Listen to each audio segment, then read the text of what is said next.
கலாட்டா நேயர்களுக்கு வணக்கம். இந்த தமிழ் புத்தாண்டு எப்படி இருக்க போகுது அப்படின்னு பார்க்கலாம். அதாவது 2026 ஏப்ரல் 14ஆம் தேதி வரக்கூடிய சித்திரை தமிழ் புத்தாண்டு அனைவருக்கும் எப்படி இருக்குன்னு பார்க்குறப்போ, இந்த தடவை செவ்வாய்க்கிழமையில் வருது. அதாவது விஸ்வாவசுலிருந்து பராபவ ஆண்டு அப்படின்னு பார்க்கப்படுது. பராபவ ஆண்டு அப்படின்னா என்ன அப்படின்னா, கரெக்ஷன்ஸ் எல்லாமே செஞ்ச பிழைகளை நம்ம எப்படி திருத்திக்க போகிறோம் அப்படிங்கிற ஒரு விஷயந்தான் பராபவ ஆண்டாக பார்க்கப்படுது. ஸோ செவ்வாய்க்கிழமையில் மேஷ ராசியில் சூரியன் நிற்கிறாங்க அப்படிங்கிறது தான் சித்திரை திருநாளாக பார்க்கப்படுது. கரெக்டாக சூரியனுடைய டிகிரி எந்த இடத்துல கரெக்டாக நம்ம நிற்கிதுன்னு ஒன்று சொல்கிறோம் இல்லையா? ஸோ அதுதான் சித்திரை திருநாளாக பார்க்கப்படுது. ஸ்ட்ரைட்டாக கரெக்டாக அந்த 360 டிகிரி 180 டிகிரி அப்படிங்கிறதெல்லாம் ஃபோக்கஸ் பண்ணி நம்ம பார்க்குறோம் இல்லையா? இந்த திசையில் தான் இந்த சூரியன் உதிக்குது அப்படின்னு நம்ம சொல்கிறோம் இல்லையா? நம்ம சின்ன வயசுலலாம் படிச்சிருப்போம். ஸோ அந்த நாள் மட்டும்தான் அந்த இடத்துல சூரியன் உதிக்குது அப்படிங்கிறது தான் சித்திரை திருநாளாக கொண்டாடப்படுது. முக்கியமாக சித்திரை திருநாள் விவசாயிகளுக்காக கொண்டாடப்பட்ட ஒரு தினமாகவே இருந்து அதுக்கப்புறம் அது தமிழ் புத்தாண்டாக மாறினது அப்படிங்கிறது தான். ஸோ இது செவ்வாய்க்கிழமையில் நின்றுச்சு இல்லையா? அப்போது செவ்வாய் தான் இப்போதைக்கு ராஜா. செவ்வாய் ராஜா அப்படின்னா பொலிட்டிக்கல் விஷயத்தில் நிறைய சேஞ்சஸ் வரப்போகுது, ரொம்ப அக்ரெசிவாக இருக்க போகுது, ரொம்ப ஆக்ரோஷமாக இருக்க போகுது அப்படிங்கிறது தான் சில மாற்றங்கள் வரும் அப்படிங்கிறது தான் இந்த தமிழ் புத்தாண்டு சொல்லுது. இந்த தமிழ் புத்தாண்டு 12 ராசிகளுக்கும் எப்படி இருக்குது அப்படிங்கிறது தான் இப்போ நம்ம பார்க்க போகிறோம்.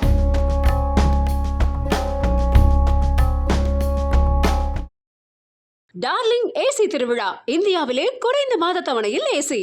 MCR Pure Cotton Club, formals and casual shirts. Presta Premium Women's Wear. Let your body love it. கன்னிராசிக்கு தமிழ் புத்தாண்டு எப்படி இருக்குன்னு பார்க்கும்பொழுது, உங்களுக்கு இப்போதைக்கு குரு 10ஆம் இடத்துல இருக்கிறார் அப்படின்னு, சனி 7ஆம் இடத்துல இருக்கிறாங்க, ராகு 6ஆம் இடத்துல இருக்கிறாங்க. அப்போ இந்த சமயங்களில் எப்படி இருக்கணும் அப்படின்னா, இந்த வருடமே திருத்தறக்கான வருடம் அப்படின்னு சொன்னேன் இல்லையா? நிறைய மிஸ்டேக்ஸ் பண்ணியிருந்திருப்பீங்க கன்னிராசி. போன வருடம் 2 வருடத்துக்கு முன்னாடி நிறைய மிஸ்டேக்ஸ் பண்ணி இப்போ தான் விஷயங்கள் நிறைய திருத்தி இருந்திருப்பீங்க அப்படின்னே ஒன்று இருக்குது. லைஃப் பார்ட்னர்கிட்டையுமே கொஞ்சம் ஜாக்கிரதையாக அனுசரணையாக இருக்கிறீங்கன்னா லைஃப் பார்ட்னரே உங்களுக்கு சப்போர்ட்டிவாக தான் மாறுவாங்க, சப்போர்ட்டிவாக தான் இருப்பாங்க. உங்களுக்கு இந்த தடவை நெட்வொர்க், உங்களுடைய ப்ரொஃபஷன் வைஸ் சில மாற்றங்கள் வரும். ஒரு வேலை பார்த்துட்ருக்கீங்க அப்படின்னா இன்னொரு வேலை மாற்றமோ இல்லை உங்களுடைய நாலேஜோ உங்களோட ஸ்கில்ஸோ நீங்கள் டெவலப் பண்ணியிருக்கீங்க, கொஞ்சம் அப்கிரேடேஷன் போயிருக்கீங்கன்னா தொழில் மாற்றங்கள் வரக்கூடிய ஒரு அமைப்பும், இனிமேல் ஒரு ஃபஸ்ட்லேருந்து சில விஷயங்களை ஆரம்பிக்கிற மாதிரியான ஒரு அமைப்பும் உங்களுக்கு ரொம்ப நல்லாயிருக்கும். முன்னாடி நான் இந்த மாதிரி ஒரு வேலை பார்த்துட்டு இருந்தேன், அப்போ அங்கே ஏதோ ஒரு மிஸ்டேக் பண்ணிட்டேன், இப்போ நான் திருப்பி இந்த மிஸ்டேக் நான் பண்ண மாட்டேன், பணத்தை நான் எப்படி சேமிக்கணும்னு எனக்கு தெரியும், எவ்வளோ பத்திரப்படுத்திக்கணும்னு எனக்கு தெரியும். கன்னிராசியில் இருக்கவங்க கடன்லாம் பட்டிருப்பீங்க, இந்த கடன் அடைக்கிறதே எப்படின்னு அந்த மெத்தடு தெரியாமல் தப்பாக கடன் அடைக்கிறேன்லாம் போயிட்டு ஒரு சில கன்னிராசியில் இருக்கவங்கலாம் மென்மேலும் கடன் வாங்கியிருந்திருப்பீங்க. ஸோ இந்த வருடம் எப்படி இருக்குன்னா, கடனை அடைக்கக்கூடிய வருடமாகவே இருக்குது. அதாவது முழுசாக நாங்கள் அடைச்சிடுவோமானா கொஞ்சம் கொஞ்சமாக அடைக்கக்கூடிய ஒரு அமைப்பு, கொஞ்சம் நிம்மதியை நோக்கி போகக்கூடிய ஒரு அமைப்பு அப்படிங்கிறதே கன்னிராசிக்கு இருக்குது. உங்களுடைய நெட்வொர்க்ஸ்லாம் கொஞ்சம் கரெக்டாக நீங்கள் யூஸ் பண்ணிக்கணும். இந்த டைம் பீரியட் எப்படி இருக்குன்னா, யாரெல்லாம் வாழ்க்கையில் முக்கியம் அப்படின்னு நினச்சிங்களோ அவங்க உங்களுக்கு ஹெல்ப்பே பண்ணியிருந்துருக்க மாட்டாங்க. யாரெல்லாம் கொஞ்சம் பெருசாக எதுவும் கண்டுட்ருக்க மாட்டிங்களோ அவங்க தான் லைஃப்பில் ஹெல்ப் பண்ணவே வந்திருப்பாங்க. ஸோ இந்த மாதிரி மனிதர்களையும் கொஞ்சம் கண்ணில் காட்டியிருக்கும் விதி. யார் லைஃப்பில் வருவாங்க, யார் இருப்பாங்க, யார் போவாங்க, எல்லா விஷயத்தையுமே இந்த தடவை கண்ணி பார்த்துருந்துருப்பீங்க. அகலக்காலுங்கிறது மறுபடியும் கூடாது. எப்போவுமே அகலக்கால் மட்டும் வச்சிடவே கூடாது. ஏன்னா கன்னிராசியில் இருக்கவங்க ஒரு ப்ராப்ளம் வரப்போ கொஞ்சம் பயம் ஜாஸ்தியாக வரும். அப்போ நான் தவறு செய்யக்கூடாதுன்னு நினைப்பீங்க. திரும்ப எல்லாம் சரியானோன்னு திருப்பி அதே தவறு இழைக்கிற மாதிரி கண்ணி போயிடக்கூடாது.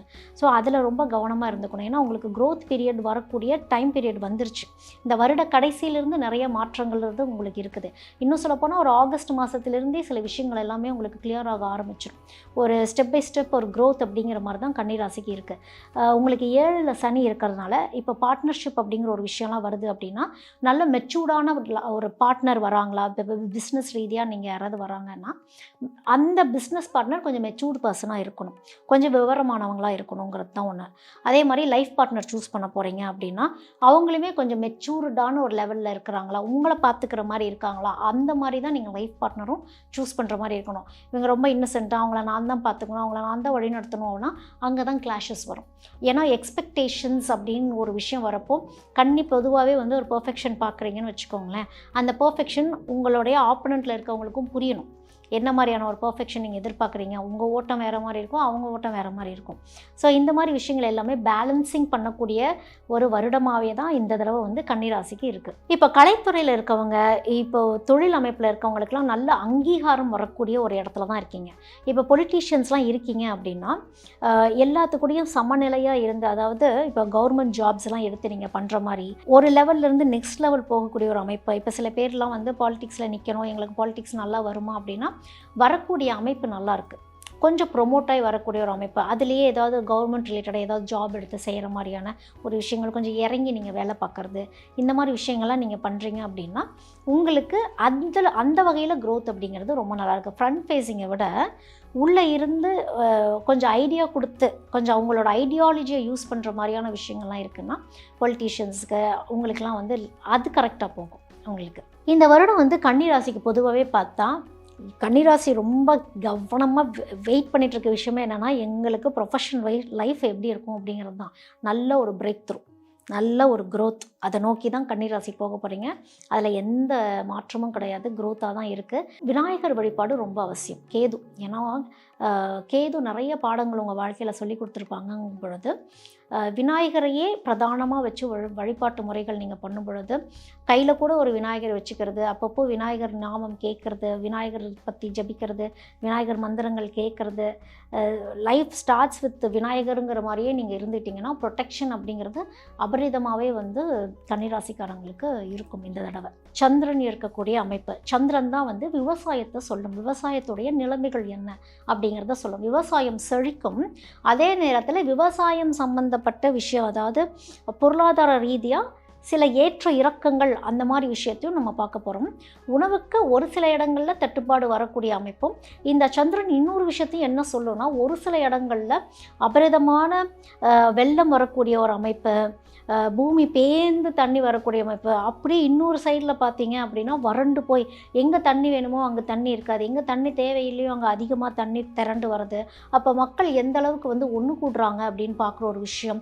அதோட மிதுனத்தில் போய் குரு நிற்கிறார் அப்படிங்கிறப்போ, புதன் வீட்டில் போய் குரு இருக்கிறாரு அப்படிங்கிறப்போ புதனுக்கும் குருவுக்கும் அப்பப்போ ஆகாதுன்னு ஒன்று இருக்குது, இன்னும் சொல்லப்போனால் ஆகாதுன்னே இருக்குது. அப்போது இந்த புதனும் குருவும் சேரும் பொழுது என்ன அப்படின்னா, புதனுடைய குணாதிசயம் என்ன, புதன் வந்து ஒரு பிஸ்னஸ்மேன் மாதிரி, குரு யார், வழி நடத்துகிறவர் அப்படின்னு ஒன்று இருக்குது.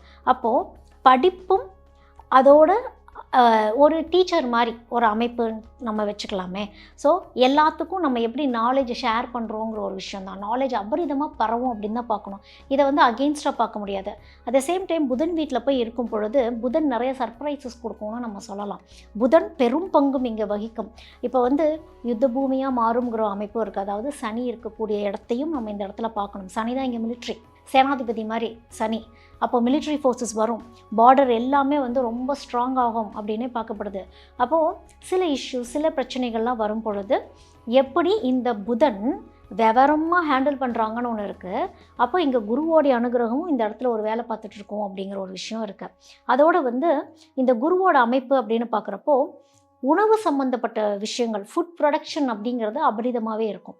ஆனாலுமே இந்த ரெயின்ஃபால்னு ஒரு விஷயம் இருக்குது இல்லையா, மழை வரக்கூடிய அமைப்பு வந்து ஒரு வேளை சீதோஷ்ண நிலைகள் மாறலாம், அக்ரிகல்ச்சரில் ஏதாவது ஒரு அப்ஸ் அண்ட் டவுன்ஸ் சில விஷயங்கள் ஃபேஸ் பண்ணுற மாதிரி இருக்கும் அப்படின்னு பார்க்கப்படுது. அதோட சுக்கிரனை பற்றி இங்கே நம்ம பேசாமல் இருக்கவே முடியாது. சுக்கிரனுடைய அமைப்பும் எப்படி இருக்குன்னா, சுக்கிரனும் இந்த தடவை வந்து இந்த வாட்டர் ரிசோர்ஸஸ் எப்படி இருக்கும், நீர் இங்கே இந்த வருடமே பார்த்திங்கன்னா நீர் சம்மந்தப்பட்ட விஷயங்களில் நம்ம கொஞ்சம் ஜாக்கிரதையாகவும் இருக்கணும், பாதிக்கப்படுற மாதிரி இருக்கணும், பத்திரமாகவும் இருக்கணும். இப்படி பல விஷயங்கள் இங்கே சுக்கிரன் சொல்லுது. அப்படிங்கிறப்ப கொஞ்சம் மாடரேட்டாக இருக்குது.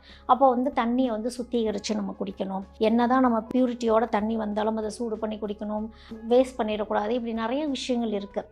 அதை தான் வந்து சுக்கிரன் சொல்லுது. அதோட வந்து இந்த சந்திரன் சொன்னேன் இல்லையா, சந்திரன் வந்து மேகாதிபதி அப்படின்னு பார்க்கப்படுது. அப்போ இந்த ரெயின்ஃபால் வந்து சரியான நிலைமையில் இருக்காது. ஆசிட் ரெயின்ஸ் பார்ப்போம். அந்த மாதிரி இருக்குது. அப்போது இந்த மழையே நமக்கு வந்து நோயாக மாறிடக்கூடாது அப்படிங்கிறது இந்த வர்ண பகவான்கிட்ட நம்ம வேண்டிக்கணும். ஸோ இந்த மாதிரியான பிரார்த்தனைகள் வந்து இந்த தமிழ் புத்தாண்டில் இப்படித்தான் நம்ம பிரார்த்தனைகள் வச்சுக்கணும். பெரும்பாலும் இந்த புத்தாண்டுக்கெலாம் நம்ம எப்படி வந்து வழிபாடு செய்யணும் அப்படின்னா, இந்த இயற்கை கிட்ட தான் வழிபாடு செய்யணும். இந்த இயற்கை செழிப்பாக சமநிலையில் இருக்கணும். நாங்களும் அந்த இயற்கைக்கு எந்த இழிவுகளையும் உண்டாக்க மாட்டோம். இந்த இயற்கையும் வந்து எங்களுக்கு எதுவும் செஞ்சிடக்கூடாதுங்கிறதுக்காக சமநிலைக்கான பிரார்த்தனை தான், அது கூட்டு பிரார்த்தனையாகவே இந்த வருடம் இருக்கும். இன்னும் சொல்லப்போனால் இந்த வருடம் வந்து ஆன்மீகத்துக்கான வருடம். நிறைய ஆன்மீகத்தை நோக்கி நிறைய பேர் போவோம். தெய்வ வழிபாட்டு முறைகளை நிறைய விஷயங்களை காப்பாற்றும் அப்படின்னு இப்போ பார்க்கப்படுது. டார்லிங் ஏசி திருவிழா, இந்தியாவிலே குறைந்த மாத தவணையில் AC. MCR Pure Cotton Club, formals and casual shirts. Presta Premium Women's Wear. Let your body love it. Presta.